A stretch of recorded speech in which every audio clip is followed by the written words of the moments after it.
There is the case where there being equanimity as a factor for awakening present within, discerns that equanimity as a factor for awakening is present within me. Or there being no equanimity as a factor for awakening present within, he discerns that equanimity as a factor for awakening is not present within me. He discerns how there is arising of unarisen equanimity as a factor for awakening, and he discerns how there is the culmination of the development of equanimity as a factor for awakening once it has arisen. So this phrase is very common, has been very common in the last few weeks. This is the topic that we are discussing, and the phrase is taken from the discourse on 4 foundations of mindfulness. So 4 foundations of mindfulness is our main theme on which the discussions have been, or rather the sermons have been taking place for this group and for any group. That is what I do. Since we are practicing mindfulness, we have got to have some theoretical background when we practice mindfulness. So which is very well provided in this particular discourse. And in that discourse, as you know, there are 4 sections where the Blessed One is explaining the human composition, or what a human being is, right?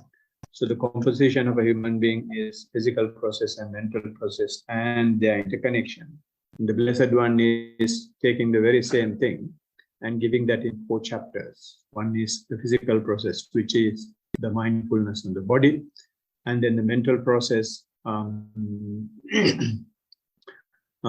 feelings and the mind itself, and the phenomena are the things that anyway happen, whether we like it or not, if you are a human being. And even in the phenomena, what the Blessed One explaining is the subtle layers of the physical and mental process. And if you are skillful enough to observe or to get into those subtle layers of physical and mental process, then what you indirectly develop is, or what you have already developed is, the ability to go on the spiritual path, the ability to further in the teaching of the Buddha. So it's not that it is some skill that you will have to develop specifically. It is something that starts developing on the very first day you start your mindfulness. And it's a gradual process, but you will be able to really know them only when you listen to a talk. And if you just keep on practicing, and those things will develop and you don't know where it is going. And it may be happening properly. It may have some, may have instances where you will have to make some decisions. So for those things, it will be very useful to have this direct explanation of the Buddha to help our practice. So in that section where the phenomena are explained, the Blessed One, or we are now discussing the spiritual part of it. And in the spiritual part, the first spiritual item that the Blessed One explaining is the 7 factors for enlightenment. And we have discussed, we are discussing the last one at the moment.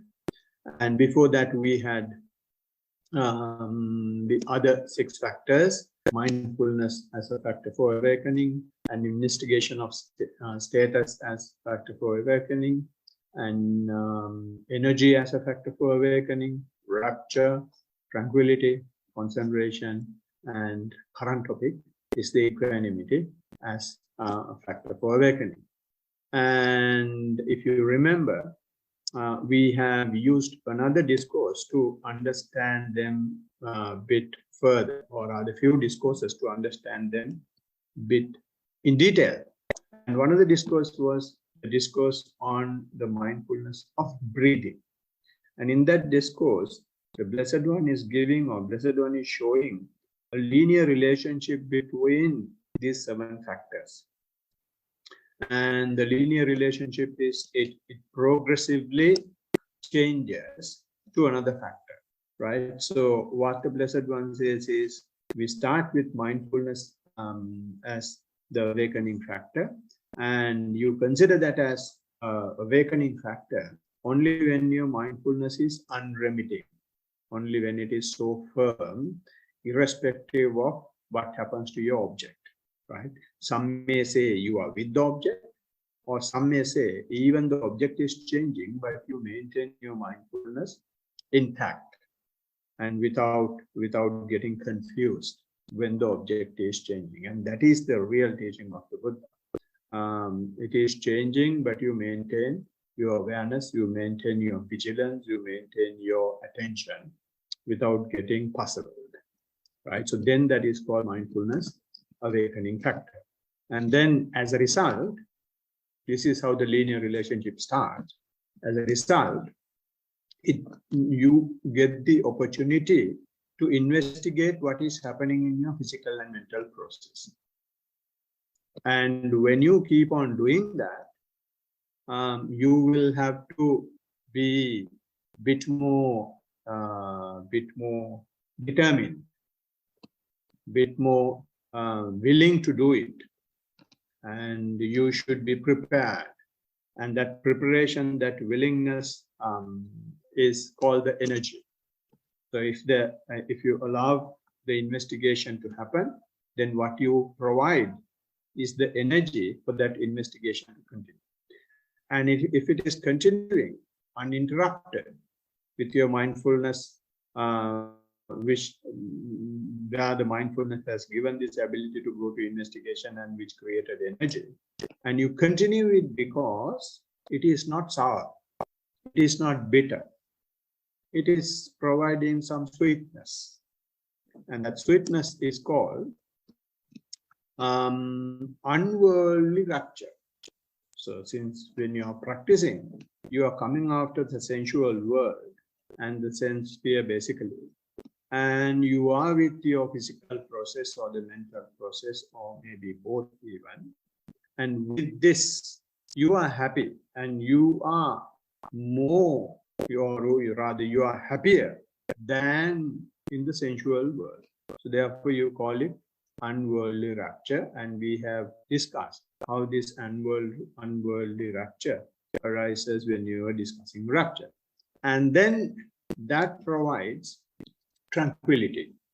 When you are rapturous, and when you are with your rapturous body and the calm mind, over time, rapturous body and the calm mind settles down. It comes into an equilibrium, right? Both comes in harmony.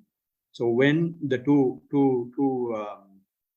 ingredients of a human being are in harmony, not one is jumping too much and the other is slowing down, both become harmonious, then you get tranquility, right? So where the body and the mind becomes less agitated and less rapturous, I should say, and you don't find rapture as such in the mind. It is the calmness of the mind which is projected as rapture on the body. So over time, the bodily rapture also goes down and the mind calmness continues. So the calmness of both physical and mental processes are called tranquility. And this tranquility brings about the concentration. Now, there are ingredients necessary to drill in, because one is not heavily active and the other is not less active. Both are equally active, or both are equally inactive with heightened awareness. So that provides you a concentration, and that concentration, which comes after tranquility, is the concentration awakening factor. So what it says is the concentration factor of awakening is aroused in him when his body calmed and the mind becomes concentrated.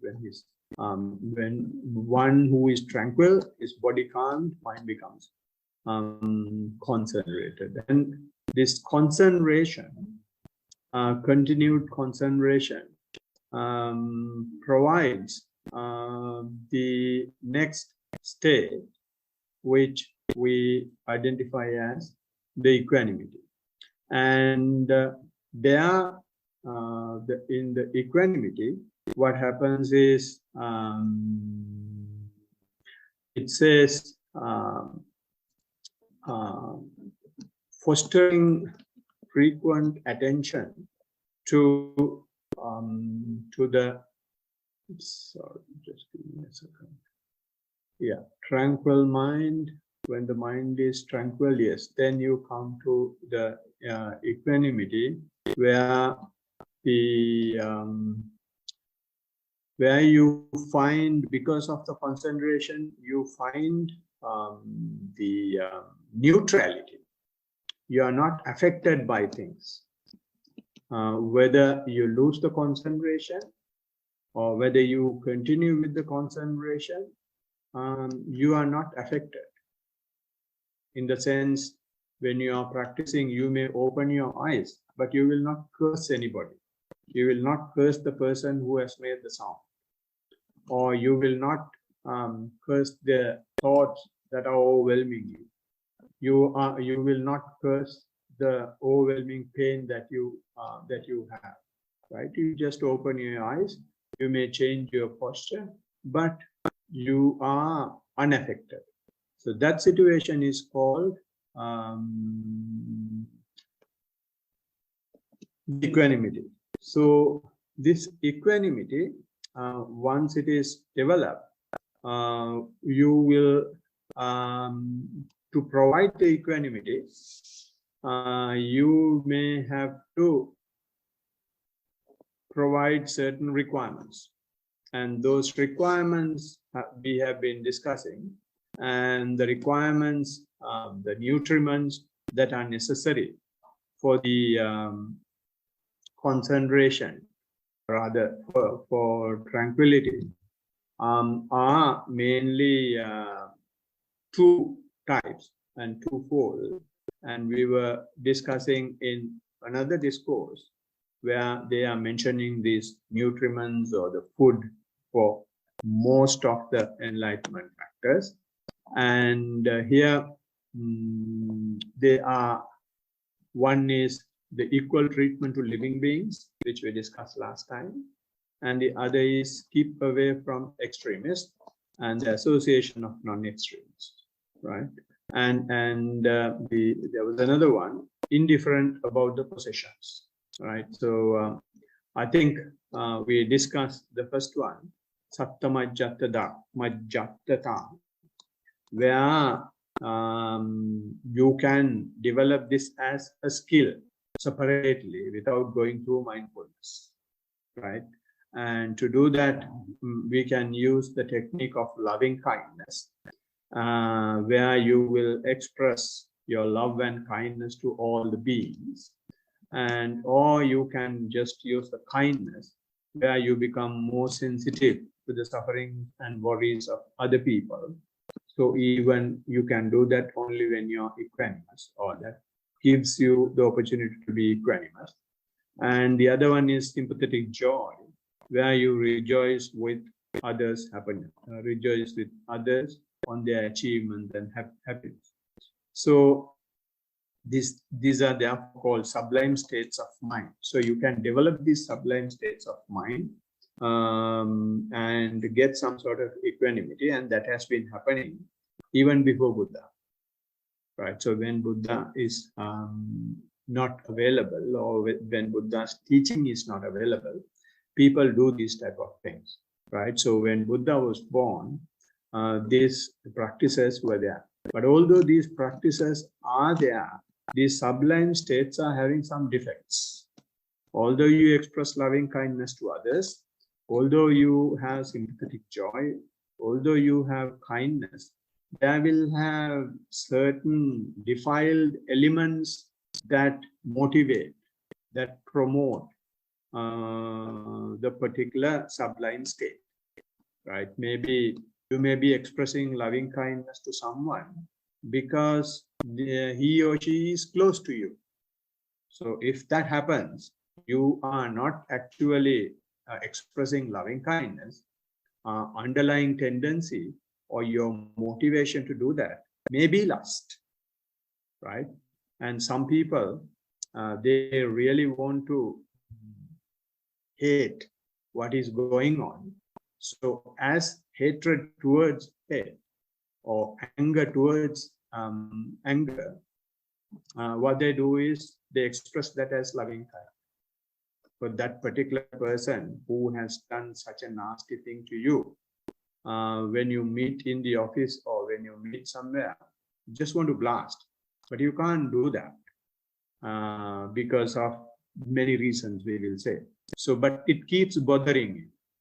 So to avoid this agitation, mental agitation that you have, mental suffering you have heard there is something called loving kindness, so I will express my loving kindness to you.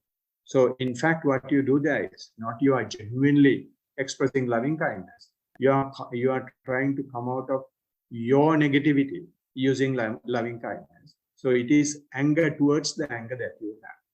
So like that, there will have some hidden poisons in these sublime states. So, but when you come to the equanimity that the mindfulness discourse is explaining, it is a process where you give up, you achieve things and you give it up, or you let it go away and gain your neutrality. So that has been the process that we have been explaining. Just to give you one example, when you observe your breath subsides, it becomes subtler and it goes to the subtlest state, right? But you just keep observing, right? So there what happens is you have been able to bring your attention to the breath, and maybe when it came to the breath, you wanted to have it forever, but unfortunately it fades away. But you just kept observing, right? So there also you gain some equanimity, and that equanimity is not supported or is not motivated by any defiled or poisonous state. It is a skill that you generate to maintain neutrality, maintain balanced, equipoised mind when what you gained is losing, right? So that is the equanimity that the Blessed One is discussing here. So for that, only we require this nutriments. So the nutriments that provides these sublime states or the equanimity that is generated from mindfulness is called Sakta Majjattada. In other words, you become indifferent to the living beings, right? And the other one is Sankara Vastu Samatha, which means indifferent about your possession. So this is what we will have to discuss today. And you have so many possessions, right? It's unlike a monk who have the ball and few robes and toothbrush and toothpaste and shaving cream and a razor and things like that. But lay people have, but some monks of course have more than what lay people have. But if you forget that, the monks are having very little possessions, right? So that itself is providing Sankara Vastu Samatha. In other words, you become indifferent about the possessions. You don't look for possessions. You don't compare what you have with some other person. Okay, he's eating on a nice plate and he is having so many plates for so many different things, but I'm getting everything, all the food in my one bowl. So you don't compare like that. You become equipoised about the possession. So That is called Sankhara Vastu. Sankhara Vastu means things that the properties, the possessions that you can gain using your resources. So includes all our alive and lifeless assets, right, which are intentionally possessed. So they may be your houses or investment properties or cash, maybe your goodwill, maybe your partners, although you don't give a value in a balance sheet as such, but they are your assets and they are you cannot value them. And maybe parents, maybe siblings, maybe friends and friendships, they are so important. So all of these are Sankhara Vastu, or the possession. So indifferent means you maintain neutrality, not just neutrality with them. You become indifferent when you win them, when you have the access to them, or when you develop them, right? You become indifferent. And as well as when you lose them and the regression happens, right? So what usually happens is you're so excited when you acquire something, when you have something, when you gain something, when you win something. But when you lose it, you keep weeping, right? So that situation is not equanimity. But if you can maintain neutrality in both the scenarios, whether you have it or whether you don't have it, whether you gain it or lose it, whether you are praised or you're blamed, whether you are shamed or famed, if you maintain your neutrality regarding your possessed assets or possessions, then that is called Sankhara Vastu Sammata, indifferent about your possession. And it is not necessary to destroy them. Some people may think to be indifferent, I should try to destroy them and then become indifferent. It is not that, right?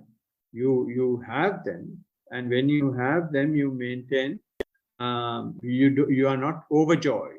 You use them only for their utility value.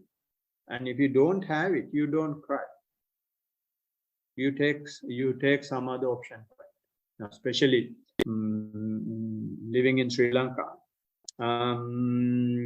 In Australia, we hardly, I mean, I'm not saying, I don't think it is unfair to say this.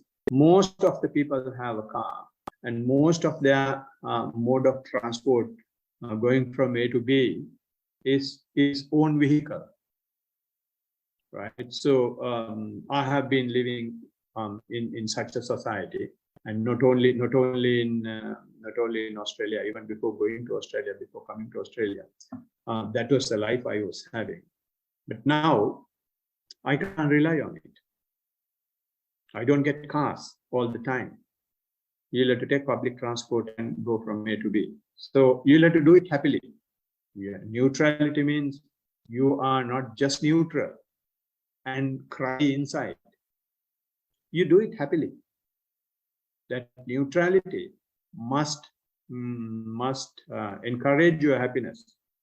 Must make you more happier person, right? So then only it becomes real equanimity. And of course, if you have the ability to be neutral, you can be neutral only when you are happy. So that is why we come through rapture. That is why we come through calmness. That is why we come through concentration. Such strong mental attributes are lost when you come to equanimity. So those things you gained and lost them, but you still kept your attention, kept your awareness, right? And now you have a mental state where you can be neutral. So this is a test, that neutrality or the equanimity can be tested only with your with the living beings that you live with, right?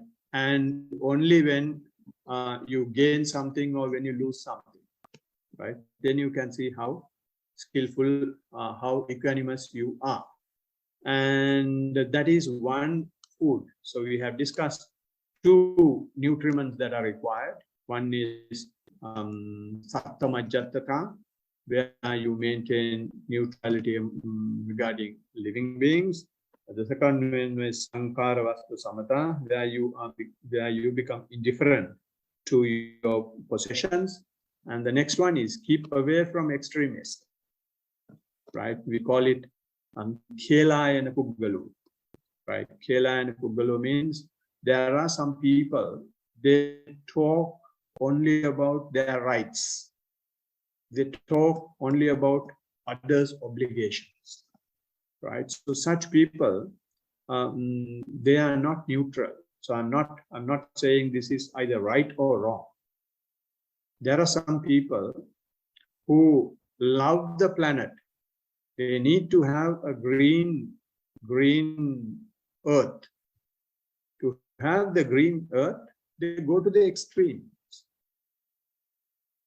right? So you can't understand what their mentality is, whether they really want the green earth or whether they are angry about something, right? So if you want to be equanimous, what the Blessed One says is, you can't associate with such people because their energy is fluctuating billion times per second. Equanimous person's energy is just like one straight line. It's not fluctuating as such, whether it's gain or loss, shame or fame, blame or praise. You are not worried much, right? So therefore, to maintain that, and you not that you are worried, you are very happy about it. And to maintain that, if you associate with Khelayana Puggalu or this extreme type of people, it is going to be, you are going to have a hard time. So therefore, those extremists who are not neutral about living creatures and possessions, what they do is they keep fighting. They keep doing all sorts of demonstrations, strikes, boycotts, rallies, and all that you can see. Just turn on the TV or go to the YouTube, and you will have so many things. Now, Sri Lanka is full of them at the moment. There are plenty of them. So much is going on in that sphere in Sri Lanka. So they talk about their rights and privileges. And our right and privilege is to be happy. And we destroy the very same thing by talking about our right and privileges for the sensual things. And then we forget that we have a right to be happy right here, right now.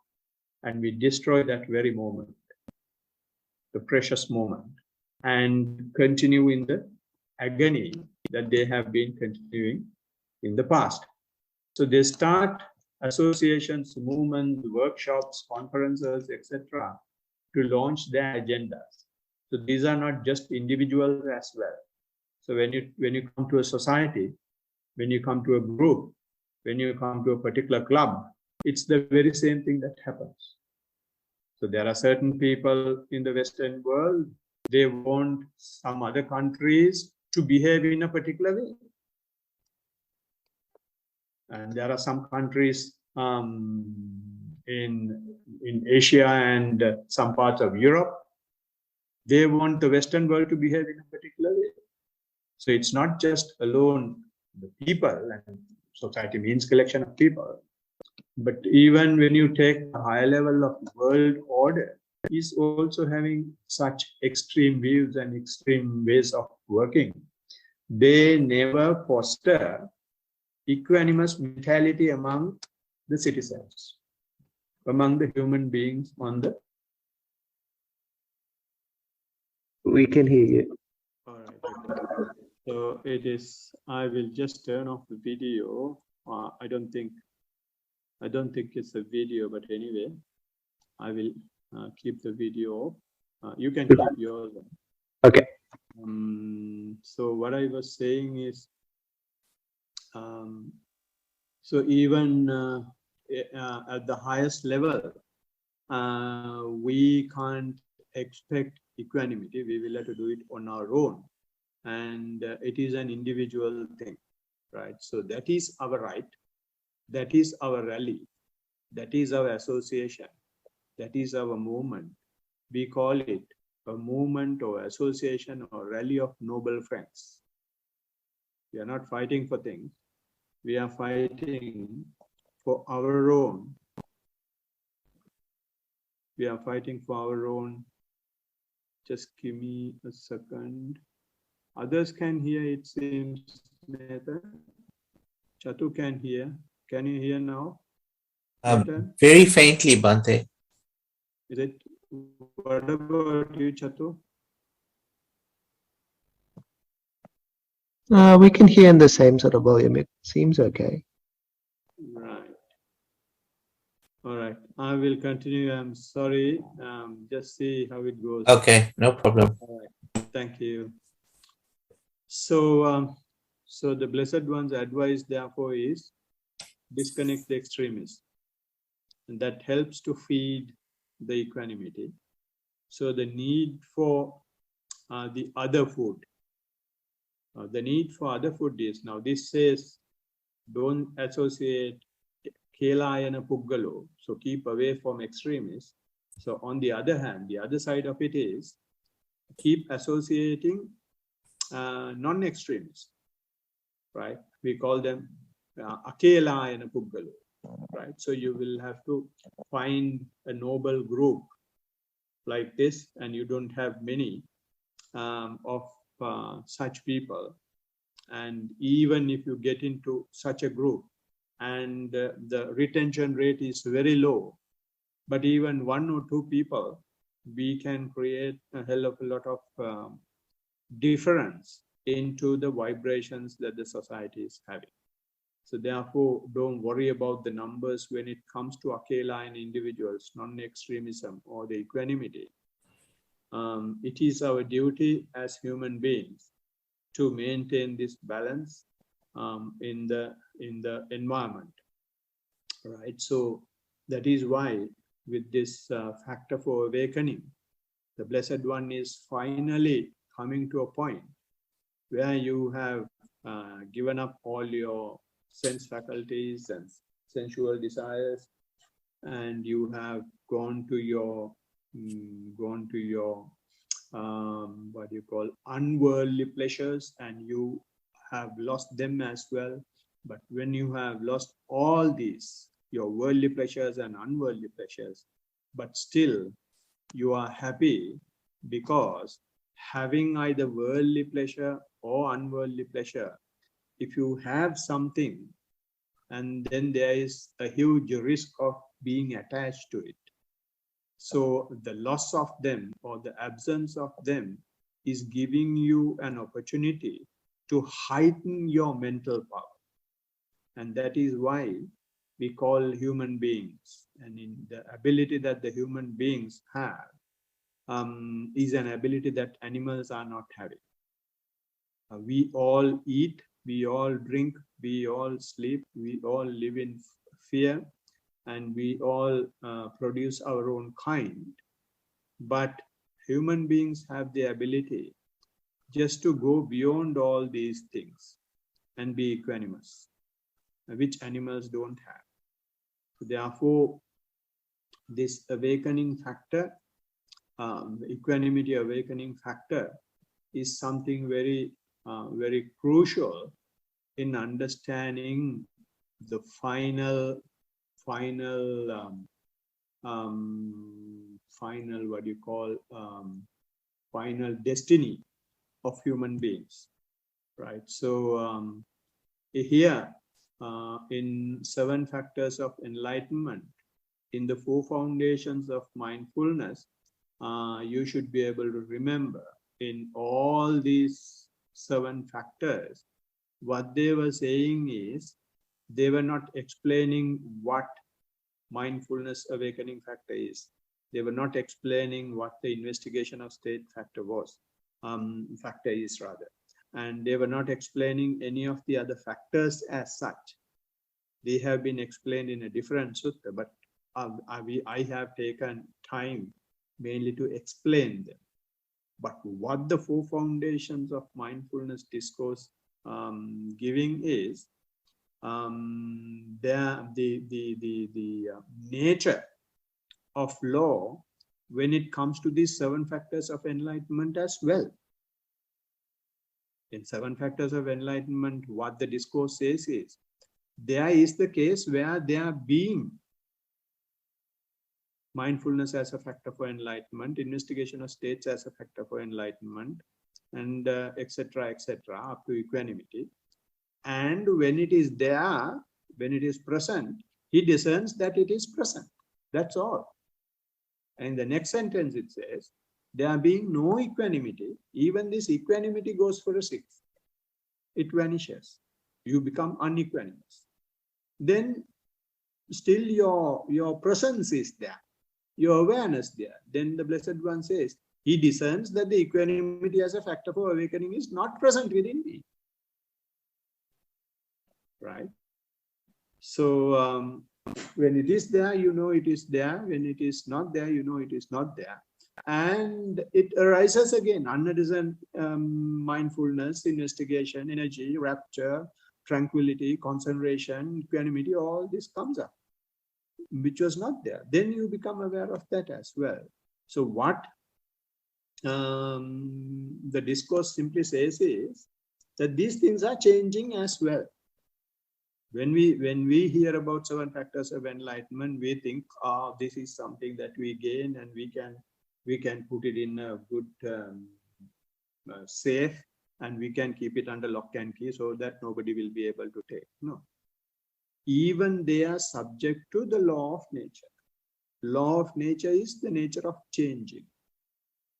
And we call it impermanence. Right? So this in those seven factors of enlightenment, in the mind, in four foundations of mindfulness, the Blessed One is trying to show you, or trying to teach our mind to change the attitude that we have towards even these things, and accept that these are things that are changing, and accept that these are things that you have no control over. We think, being human beings, we can rule the entire universe. So this is why people are sending rockets to all these Mars, Saturn, and everywhere. Not to help anybody, any living being, if they are there. They are going to start a fight to acquire that place. We know what is happening in our own Earth. When one goes to the other place, they want to kill the people in that area and acquire that. It has happened in the past, it is happening now, it will happen in the future. So if you go to another world, you can't expect something different from these people. Right? So because we think that we can do everything. But the Blessed One says, no, whether it's worldly or unworldly, you can't control. So accept the fact that you can't control things. Right? So when you don't accept the fact that you can't control, when you can't accept the fact that these are impermanent, when you try to make it permanent, when you try to make it something that we can have control over, we call it self ego, right? We call it in Pali we call it patta, right? Means we think that we have the power to control. So if you consider that we have the power to control and the things are permanent, you are simply inviting trouble. And that is what is happening in the entire world today. So Buddha used just one word for it, dukkha, which is suffering. So one requires equanimity to understand suffering. Otherwise, we happily suffer. That is what all these rallies, struggles, movements, associations, demonstrations do. They happily suffer. And even otherwise, even if you don't do those things, anything else we do, what we do is we happily suffer. Right? So therefore, when you are equanimous, you will see the burning. You will see the friction in living. But the beauty is, when you are equanimous, when you see the friction, you don't try to go and suicide. You accept that it is a reality.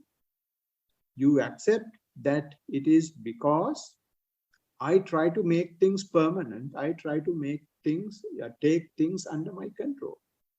We can't do these things, and accept that. Once you accept that, you are equanimous. And when you are equanimous, you have no craving to anything. And as a result, you become a happier person. So from next week, therefore, onwards, we will be able to discuss the most important thing that the Blessed One introduced to the world, which is 4 Noble Truths. So we will start discussing 4 Noble Truths, hopefully from next week onwards. So may you all be able to have a wonderful equanimous attitude and mind. Blessings of the Triple Gem.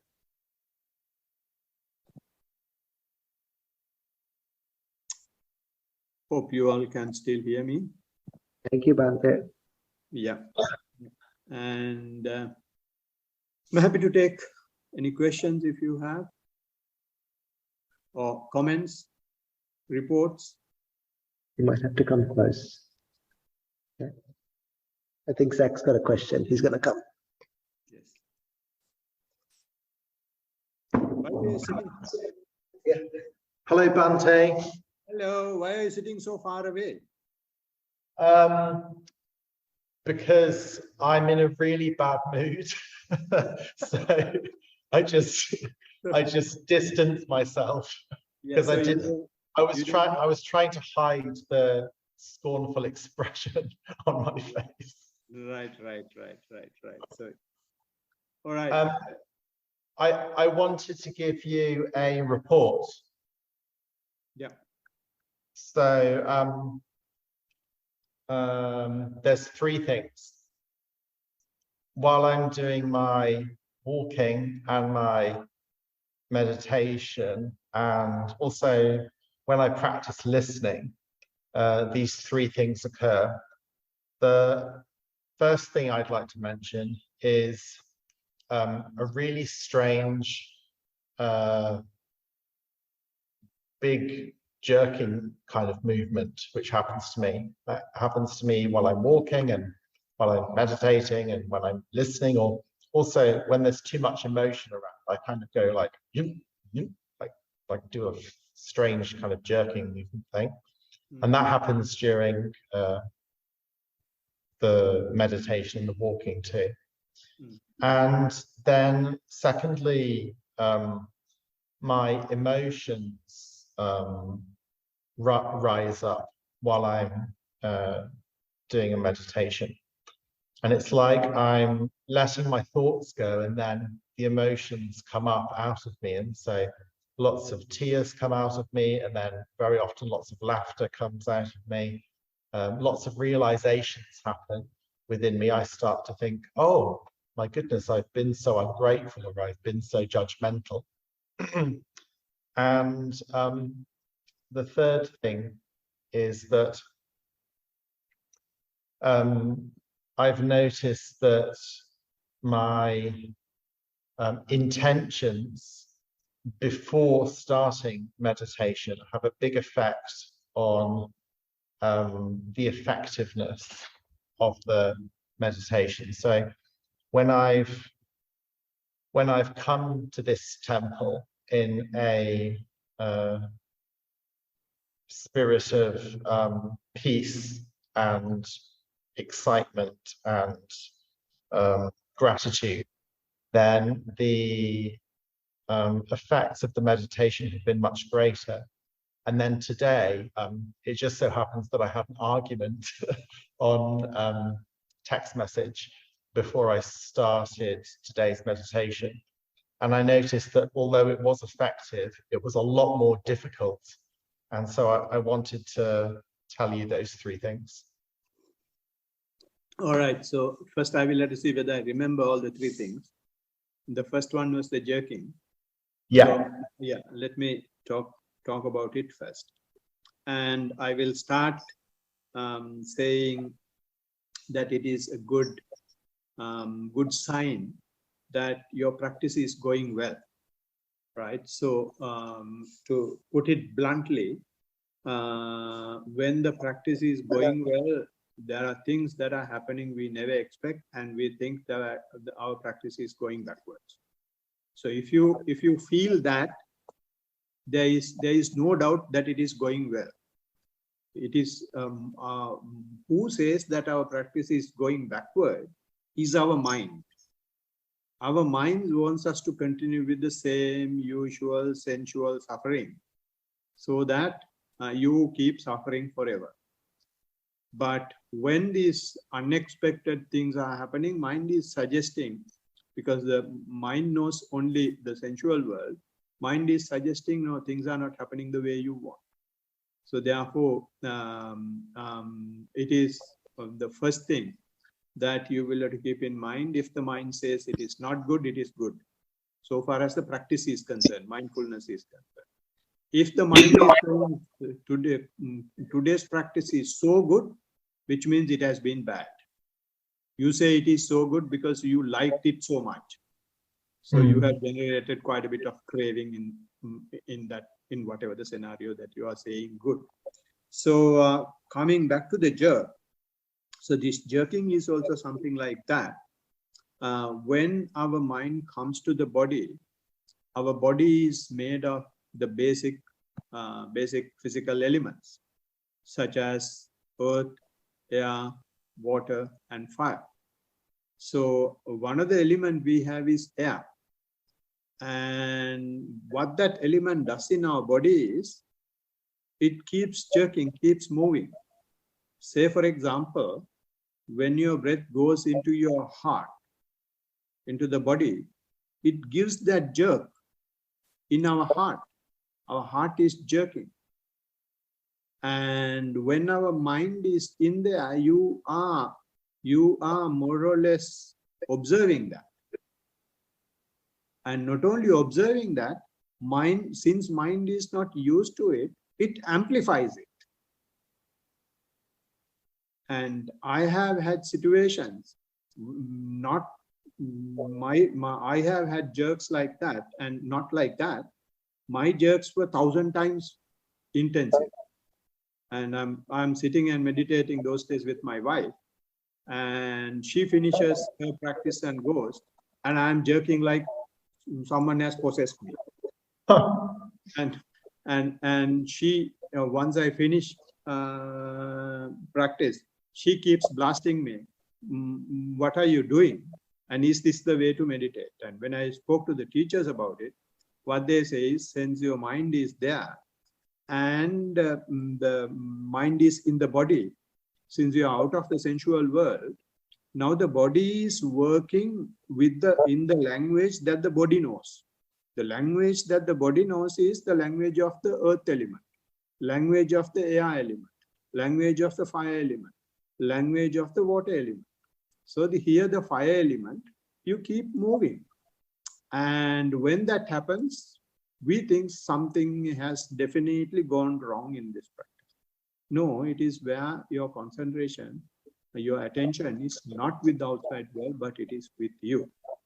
And here, what you will have to do is, when this happens, expect that this is happening. When it is happening, you can, in your mind, you can gradually start labeling it. Jerking, jerking, jerking. And you just keep walking or keep sitting, right?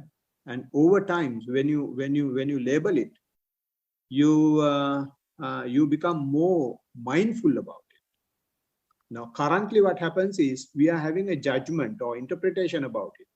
So therefore, we have lost the opportunity to be mindful about it. So as a result, it has gone out of our radar. So you'll have to take it to on the radar again. To take it to on the radar, what we do is we label when it is happening. Does it make sense? Yes. So the second one was the one that I don't remember now.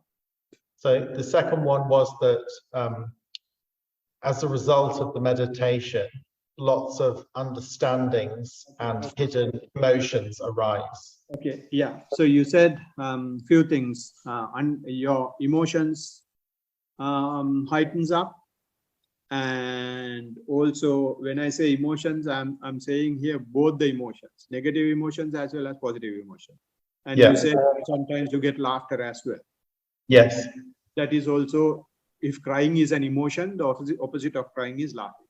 So it's an emotion as well, right? And also you said there are a lot of realizations happening, right? So this is how the purification takes place. This is how you purify yourself. So no one is doing this. Because of the practice, now you see your own good side as well as bad side. You see your own realizations as well. You see the wrong things that you have done. So knowing it is a good thing or a bad thing. Horrible. I don't like it. I think it's better just to be ignorant and happy. No, that's not true. It's it's good. It's good for other people because then I'm less annoying. No, it's good for other people only if it is good for you. No, it is good for me, but like, I mean, it is. It's like, you know, it's like medicine. It's good for you, but it's not very nice. It's not very nice flavor. Yeah. But let me put it this way. When you say, for example, when you take your understandings, isn't it good? Yeah, I mean, it's definitely better to be aware of myself rather than unaware of myself, definitely. No, what I'm saying is, now you mentioned three things. One is negative emotions, the positive emotions, and the judgments and your realizations. Yes. Knowing your realizations undoubtedly, unarguably, is good thing. Yes, that's true. Yeah, it is. You can't say horrible with that. You're right. You can't say horrible even with the positive emotion. I agree. And you can say horrible with your negative emotions.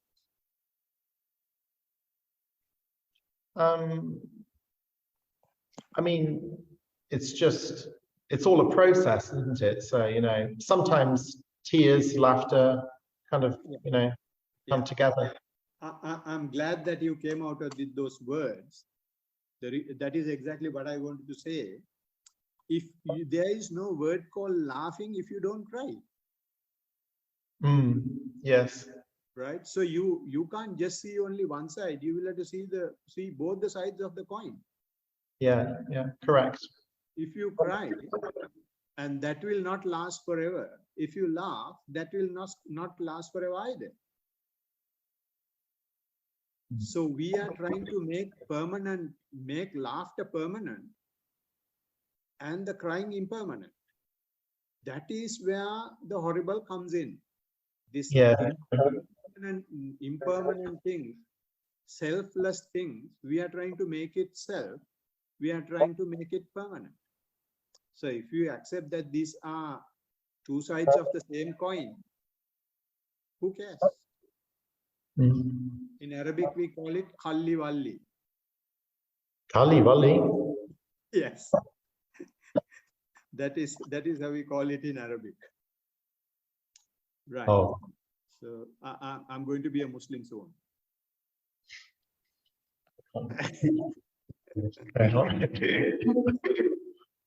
Right. So what's the third one? Sorry. The third one is that I've noticed that before meditating, my intentions before the meditation and my state of mind before the meditation, if I come into meditation open-minded and ready to receive, that has a very it seems to have a developing effect on me. Whereas when I come in today, like I did after having an argument, the meditation is effective, but a lot more difficult. Yeah, yeah. So it's like this. Those things are happening. We think that there is no reason for it. But for a practitioner, there are billions of challenges. That is just to see your thick skin, how determined, how strong you are, right? So having an argument is a very simple thing, but it is to give you that bitter taste and see how your mind handles it. And express seeing that it is difficult and expressing that in a community like this, in itself, you reduces the strength of it. You don't identify yourself with what happened. You tell it to everyone so that everyone can hear. So which means you simply take yourself away from the situation. So you make that situation not self, but selfless. Not me, not mine, but it is so, it is just the nature. And that happens only when you don't keep it with you, but tell everybody. At least not everybody in a community like this.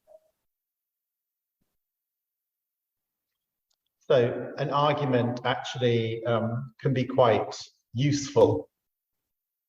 Not just the argument. Argument is a scenario where you can see tangible results. But suppose you had a very good chat with one of your friends and you are so elated about it. We often forget them. Yes. Even about that, you have got to be mindful. Right. So in both the scenarios, you will have to be mindful. Okay, I am elated about this. I am worried. That's all you will have to do. When you are worried, you just accept that you are worrying. Yes. Instead of resisting. When you are elated, don't try to have it forever. Just be aware that you are elated. That brings us to the middle, which is the equanimity. And even when you are equanimous, you can see this equanimity is also not permanent. It keeps changing. So the only thing you do is after that observation. Because things are, my teacher used to say, there are no nouns in the world. All are verbs. Things are just happening. You just observe. We try to make the verbs nouns and the noun sentences, and sentences to short stories to novels, novels to series, and then mess up the whole thing. That's very useful. Thank you. You're most welcome.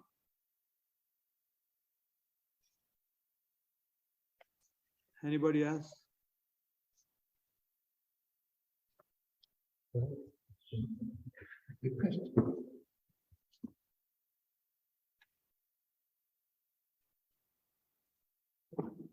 I don't think there's any more questions from here, but Nathan hasn't been here in a long time. Nathan and Bobby, maybe they have something to say. No questions from me, Bhante. Right. Okay, that's good. How is Bobby doing? She's good. She's here with me. Yeah. What about you? Are you doing good? Yeah, I'm going well. That's nice. Nice to hear. Still in Forest Lake? Or? Sorry? Still in Forest Lake? No, we're in Chuang. In Tuong now. Right. Yeah. Okay. Good. All right. So Chatu, over to you to wrap up.